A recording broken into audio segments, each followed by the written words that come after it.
जय श्री राम। देखिए, भारत के लिए एक बहुत ही खतरनाक न्यूज निकल कर आ रही है जो कि पाकिस्तान की तरफ से है। पाकिस्तान ने एक ऐसा कदम चल दिया है कि भारत को आने वाले समय में बहुत तगड़ा नुकसान हो सकता है। न्यूज क्या है?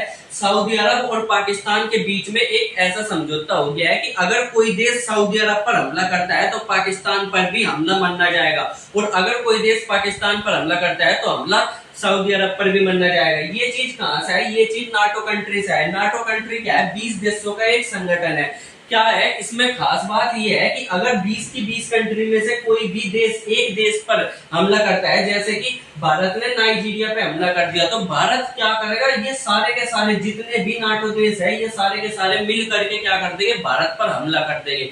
इसी तरीके की एक संधि करी है किसने? सऊदी अरब ने और पाकिस्तान ने मिल करके। और जाहिर सी बात है, ये संधि क्या है कि अगर भारत किस पर पाकिस्तान पर हमला करता है या पाकिस्तान भारत पर हमला करता है तो सऊदी अरब भी भारत पर हमला करेगा। तो ये जो चाल चली है, ये इसने पाकिस्तान के प्रधानमंत्री ने चली है, और ये बहुत ही खतरनाक मूव है इसका। क्यों? क्योंकि देखो ऐसा क्या हुआ कि ये इसकी तो जरूरत थी, जाहिर सी बात है। इसके सामने तो इसके कोई भी देश इसका साथ नहीं दे रहा था पाकिस्तान का, पर सऊदी अरब ने ये संधि क्यों की है उसके बारे में समझो। देखो यहाँ पर जो सऊदी अरब है, सऊदी अरब के आसपास बहुत सारी मुस्लिम कंट्री है, जैसे कि ईरान, इराक, ओमान, यमन, और यहाँ पर लेबनान और जॉर्डन। ये सारी क्या है? मुस्लिम कंट्री है। और इन सारी मुस्लिम कंट्री का केवल एक ही देश है, उसका नाम है इजराइल। केवल एक देश क्या है? इजराइल। ये रहा इजराइल। तो इसके आसपास की सारी कंट्रियों की नाक में दम करके रखता है इजराइल, और इसके पास परमाणु बम भी है। अब इसने कहा है कि जो भी आसपास की कंट्री क्या है, इजराइल के दुश्मन को पनाह देगी तो डायरेक्ट इजराइल उनके घर में घुस करके मारेगा। तो इसी चीज से क्या हो गया? ये सारी की सारी कंट्री जितने भी आसपास की है वो डर गई, क्योंकि इजराइल बहुत ही ताकतवर देश है, इन सबसे तो ताकतवर है। अब इस समय में देखा जाए तो पूरे विश्व में 57 देश है किसके? मुसलमानों के। उसमें सबसे ज्यादा ताकतवर कंट्री कौन सी है? वो है पाकिस्तान। सब 57 के 57 में सबसे ज्यादा ताकतवर पाकिस्तान है। अब इसी चीज का फायदा उठा करके क्या कर रहा है? सऊदी अरब ने पाकिस्तान के साथ ये समझौता कर लिया, ताकि अगर कभी भी इजराइल क्या करे, इजराइल इस पर सऊदी अरब पर हमला कर दे तो पाकिस्तान बीच में आकर के सऊदी अरब को पीट दे, वो इजराइल को पीट दे। क्योंकि यहाँ पर इस जो जाहिल देश है पाकिस्तान, इसके पास क्या है? परमाणु बम है, और इसी चीज का फायदा इसने उठाया है। पर यहाँ पर ये तो फायदा हो गया किसका? सऊदी अरब का। यहाँ पर पाकिस्तान का क्या फायदा है? पाकिस्तान और भी तो बहुत सारे देशों से संधि कर सकता था, जैसे ओमान से कर सकता था, यमन से, ईरान से, इराक से, पर उसने क्या करी? किसके साथ संधि करी है? सऊदी अरब के साथ संधि करी है। इसके पीछे उसकी बहुत तगड़ी सोची समझी साजिश है। ये छोटी मोटी बात नहीं है। आप कैसे इतनी तगड़ी बात है वो समझो। देखो, पाकिस्तान का सबसे बड़ा दुश्मन कौन है? भारत है। और भारत में इस समय लगभग कितने 30 करोड़ क्या रहते हैं? मुस्लिम रहते हैं। और मुस्लिमों की सबसे ज्यादा आस्था अगर किसी देश के साथ है तो वो है सऊदी अरब। क्योंकि सऊदी अरब में क्या है? इनका पवित्र 2 शहर है, मक्का और मदीना, और कहा जाता है कि यहीं से ही हजरत मोहम्मद जो इनके भगवान के स्वरूप है, वही क्या थे? वो यहाँ से ही थे। किससे? मक्का और मदीना से। तो इसीलिए क्या है?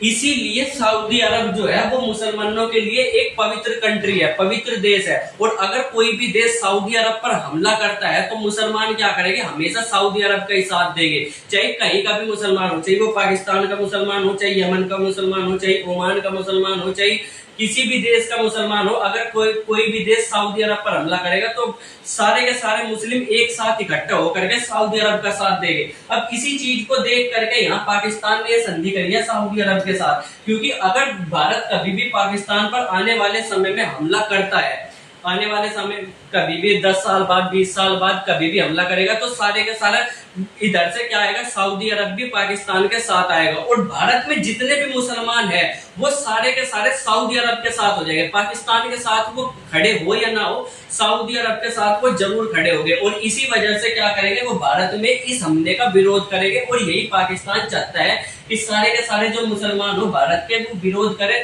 पाकिस्तान पर हमला करने से, ताकि भारत क्या हो जाए? अंदर से ही कमजोर हो जाए।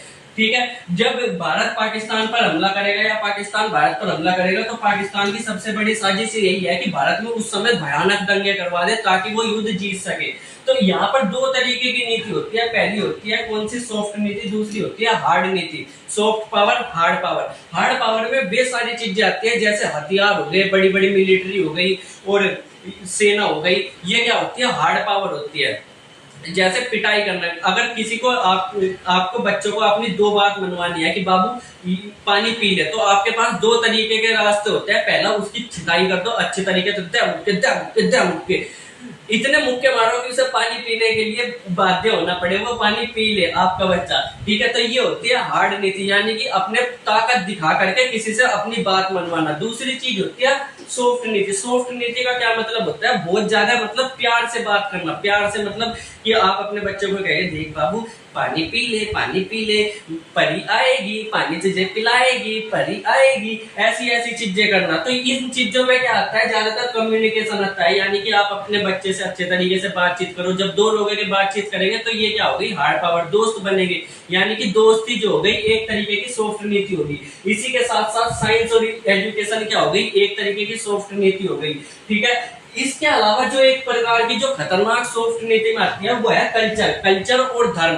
धर्म से क्या होता है, एक दूसरे देश एक आपस में जुड़ जाते हैं। जैसे कि आपने देखा होगा सऊदी अरब में क्या है, केवल क्या खास बात है कि सऊदी अरब इस्लाम का केंद्र है। इसी वजह से दुनिया के 57 जो मुस्लिम कंट्री है और जहां पर भी मुस्लिम है सारे के सारे क्या है, सऊदी अरब के साथ खड़े रहते हैं। उसके पीछे क्या है, उसकी सॉफ्ट नीति है। और इसी सॉफ्ट नीति का फायदा इस भाई साहब ने उठाया है भारत को परेशान करने के लिए। अब भारत इसमें क्या कर सकता है, सबसे बड़ी बात तो यह है कि सॉफ्ट नीति का फायदा उठा सकता है पाकिस्तान। ये बात ऐसी नहीं है कि अभी हमें पता है, ये हमें बहुत पहले से पता है। देखो यह है लेफ्टिनेंट दीपक, अभी के फिलहाल लेफ्टिनेंट दीपक ने एक समय पर 2010-2012 के समय पे एक बात कही थी कि भारत केवल एक या दो देश से युद्ध नहीं कर रहा, भारत 2.5 देशों से युद्ध करता है। 2.5 देश में से एक देश तो हो गया क्या, चाइना। पहला देश हो गया चाइना, दूसरा हो गया पाकिस्तान और तीसरा जो अद्धा देश हो गया वो है भारत के ही कुछ लोग। कहने का मतलब इनका ये था कि भारत के मुस्लिम लोग या भारत के जो आतंकवादी लोग हैं उनको इन्होंने निशाना बनाया था। और ये भारत की सरकार को भी पता है कि जब अगर भारत और पाकिस्तान के बीच में युद्ध होगा तो ज्यादातर मुस्लिम क्या है, पाकिस्तान का साथ देंगे। इसीलिए भारत डायरेक्ट पाकिस्तान से युद्ध करने के चक्कर में नहीं लड़ता बहुत ज्यादा। और अब तो सऊदी अरब पाकिस्तान के साथ आ गया तो और ज्यादा खतरा क्या है, भारत के लोगों के पर आ गया है मुस्लिमों की वजह से। ये इनका कहना है, मेरा कहना नहीं है, ठीक है। दूसरी बात ये है कि देखो सॉफ्ट पावर नीति में भारत क्यों फेल हो जाता है। भारत के पास क्या है, साइंस एंड टेक्नोलॉजी है, भारत के पास और भी बहुत चीजें है। तो फॉरेन पॉलिसी भारत की अच्छी है, सॉफ्ट पावर की, ठीक है। इकोनॉमी यानी कि पैसा भी बहुत सारा है। पर यहाँ पर जो कल्चर है ना, भारत का कल्चर यानी कि धर्म, वो थोड़ा क्या हो जाता है, वो थोड़ा मजबूत नहीं रह पाता। सऊदी अरब के पास इतना पैसा भी नहीं है कि वो भारत के सामने टिक पाए, पर सऊदी अरब फिर भी इतना पावरफुल है कि वो जब चाहे भारत को बर्बाद कर सकता है। केवल कुछ चीजें उसको ऐसी बोलनी है जिससे यहाँ के मुसलमानों को भड़का करके भारत को बर्बाद कर दे, पर भारत उसमें कुछ नहीं कर सकता क्योंकि भारत का जो मेन धर्म है ना वो है हिंदू धर्म। क्या है, मेन धर्म है हिंदू धर्म। इसके अलावा अगर देखा जाए कि भारत इसका विरोध कर सकता है, भारत क्या कर सकता है कि ये टैकल कर सके, तो भारत भी क्या करे, सीधा जैसे ही पाकिस्तान ने सऊदी अरब के साथ ये संधि कर लिया, भारत को इजराइल के साथ ये संधि कर लेनी चाहिए। भारत क्या करे, इजराइल के साथ ऐसी संधि कर ले कि अगर भारत पर कोई युद्ध करेगा तो वो डायरेक्ट इजराइल के साथ भी युद्ध मरना जाएगा, और अगर इजराइल पर कोई युद्ध करेगा तो वो भारत के साथ भी युद्ध मरना जाएगा। इससे अच्छी बात ये होगी कि यहाँ के जितने भी सऊदी अरब के देश है वो इजराइल के साथ लड़ने से थोड़ा डरेंगे क्योंकि उनको खौफ रहेगा भारत का, ठीक है। और जो पाकिस्तान है वो भी डरेगा भारत के साथ युद्ध करने पर। और आने वाले समय में अगर भारत और पाकिस्तान का युद्ध होता है भी है तो सऊदी अरब को इजराइल इधर से संभाल लेगा, ठीक है, और वहां से भारत पाकिस्तान को आराम से संभाल लेगा। इसमें इजराइल का भी फायदा है, भारत का भी फायदा है। तो देखो ये बात तो हो गई यहाँ तक का। इसके अलावा जो भारत की सॉफ्ट नीति है वो किस तरीके से भारत अच्छे तरीके से इस्तेमाल कर सकता है। सबसे पहली बात तो यह है कि भारत का जो मेन धर्म है वो है हिंदू धर्म। भारत का जो मेन धर्म है वो है हिंदू धर्म। अब दिक्कत यह है कि हिंदू धर्म पूरे देश में, विश्व में, संसार में कहीं है ही नहीं। केवल भारत में ही हिंदू धर्म पाया जाता है। इसके अलावा थोड़ा सा नेपाल में पाया जाता है। भारत और नेपाल के अलावा और कोई कंट्री नहीं है जहां पर बहुत ज्यादा हिंदू धर्म पाया जाता है, क्योंकि हिंदू धर्म में आप किसी को बदल ही नहीं सकते। अगर चाहते हो कि आप मैं किसी क्रिश्चियन को जा करके, किसी मुस्लिम को जा करके हिंदू बना दूं, तो बना ही नहीं सकते। ज्यादातर धर्म कैसे फैलेगा? धर्म ऐसे नहीं फैलता कि आप बच्चे पैदा करो, पैदा करते करते करते करते जाओ, उससे भी धर्म फैलता है। पर ज्यादातर धर्म फैलता है कि दूसरे लोगों को अपने धर्म में बुलाओ, अपने धर्म में कन्वर्ट कराओ। जैसे मुसलमान क्या करते हैं, बहुत सारे लोगों को कहते हैं ना कि हिंदू को कि मुसलमान बन जाए, एक बार कुरान पढ़ ले, ये सब चीजें। इसी तरीके से ईसाई भी क्या करते हैं, बहुत सारे लोगों को ईसाई धर्म में कन्वर्ट करते हैं। पर भारत का हिंदू धर्म ऐसा धर्म है जो किसी भी लोग को ये नहीं कहता कि तू हिंदू बन जा। क्यों? क्योंकि हिंदू धर्म में वो बना ही नहीं सकता। अगर वो किसी को चाहे भी कि हिंदू बना दे, वो बना ही नहीं सकता। क्यों? सबसे पहली बात, अगर मान लो हम एक ईसाई है, एक ईसाई आदमी है, इसको हम हिंदू बनाना चाहते हैं, तो सबसे पहली बात तो इसमें इसका वर्ण कौन सा होगा? वो ब्राह्मण बनेगा या क्षत्रिय बनेगा या वैश्य बनेगा या शूद्र बनेगा? और कोई शूद्र क्यों बनेगा और ब्राह्मण ये बनने नहीं देंगे। ये ऐसे ऐसे लोग ब्राह्मण बनने नहीं देंगे, शूद्र वो बनना नहीं चाहेगा। तो पहली बात तो यही होगी कि उसका जो वर्ण होगा वो क्या होगा। उसके बाद उसकी जाति क्या होगी, ये एक सवाल बन गया। ठीक है। दूसरी बात, जाति के बाद उसकी जो गोत्र क्या होगा। अगर उसे शादी करनी तो फिर उसका गोत्र क्या होगा, ये एक सवाल बन गया। उसके कुल देवता कौन होंगे, ये एक सवाल बन गया। हजारों दिक्कत है किसी भी आदमी को हिंदू बनाने में। भाई ईसाई, अगर किसी हिंदू को ईसाई बनाना हो, कोई हिंदू है इसको ईसाई बनाना हो, तो सिंपली ये कहते भाई तू ईसाई बन जा, बात खत्म। एक भगवान, केवल जीसस को अपना भगवान मान ले और तू ईसाई बन गया, बस यही काम खत्म हो गया। इसके अलावा तेरी और कोई ना पहचान है ना कुछ, केवल तू ईसाई है। और हिंदू धर्म में यही पहचान हजारों तरीके से बनती है। पहले इसका वर्ण क्या होगा, फिर उसकी जाति क्या होगी, फिर उसका गोत्र क्या होगा, फिर उसके कुल देवता कौन होंगे। ये सारी चीजें जो है हिंदू धर्म में बहुत ही ज्यादा खतरनाक है, जिसकी वजह से हिंदू धर्म केवल भारत तक ही सिमट गया। यही सबसे बड़ा कारण है हिंदू धर्म का कि हिंदू धर्म फैला ही नहीं। अब इस तरीके से अगर भारत चाहता है कि हिंदू धर्म पूरे विश्व में फैले, और क्योंकि हिंदू धर्म फैलने का मतलब ये नहीं है कि भारत को उसका फायदा नहीं होगा, उससे बहुत ज्यादा फायदा होता है। देखो जैसे भारत के लोग जाते हैं, एक हज जैसी चीज होती है। ठीक है। हज का मतलब होता है जो मुसलमान कहीं भी हो, पूरे विश्व में कहीं भी हो, वो जाकर के मक्का में एक बार अपने जीवन में जाता है जरूर जरूर। ये अच्छा माना जाता है उनके धर्म के लिए। अभी वो कितनी भी कोशिश कर ले, ठीक है। जैसे ये एक मुसलमान है, ठीक है, मुसलमान है, तो इसने क्या करा, अपने जीवन में 10 लाख रुपए कमाए।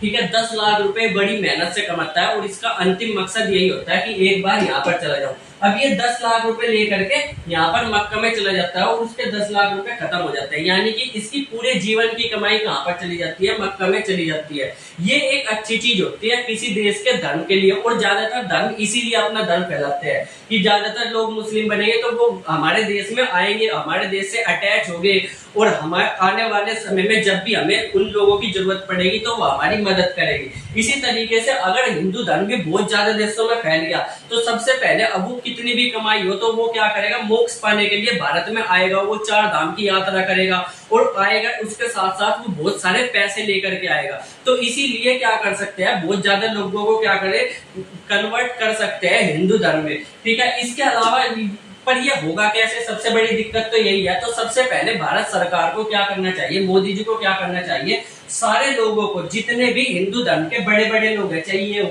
वो जितने भी हिंदू धर्म के बड़े बड़े लोग हैं, सबको एक मीटिंग में बुलाया जाए, सबको एक मीटिंग में बुलाया जाए और उनसे कहा जाए कि भाई देखो ये जो हिंदू धर्म की बुराइयां है ना, इनको खत्म करो। ठीक है। इनको खत्म करके एक सिंपल सा वेद ग्रंथ दो, क्या है, जिसके आधार पर हम हिंदू धर्म का प्रमोशन कर सके। और ये क्या करेंगे, जितनी भी बुराइयां हैं हिंदू धर्म के ग्रंथों में सबको खत्म कर देंगे और एक सिंपल सा ग्रंथ ला करके देंगे और बना करके देंगे। ठीक है। फिर वही ग्रंथ क्या होगा, हिंदू धर्म का मेन ग्रंथ होगा। अभी के समय में देखो, अगर कोई हिंदू धर्म के बारे में पढ़ना भी चाहता है तो क्या करेगा, उसके पास वेद हो गए, पुराण हो गए, उपनिषद हो गए, भागवत गीता, महाभारत, रामायण, पता नहीं कितने सारे तो ग्रंथ है। इतने सारे ग्रंथ कोई आदमी पढ़े कैसे। एक सिंपल सी बुक होनी चाहिए जिसको पढ़ करके वो आदमी समझ सके और धर्म में कन्वर्ट हो सके। इसके अलावा जितनी ये चीजें होगी, जैसे कि गोत्र हो गया, ये सब चीजें खत्म करी जाए सिंपली। ठीक है। ये चीजें जैसे ही सिंपल सा धर्म बनेगा और उसके बाद क्या करा जाए, एक ऑर्गेनाइजेशन बनाया जाए जो कि क्या करे, धर्म का प्रचार करे दूसरे देशों में जाकर के। और दूसरे देशों में धर्म का प्रचार होगा तो वो हिंदू धर्म के लिए भी फायदेमंद होगा और देश के लिए भी फायदेमंद होगा। अब आप लोग इस पर क्या सोचते हो, कमेंट करके जरूर बताना। मिलेंगे अगली वीडियो में, तब तक के लिए बाय बाय।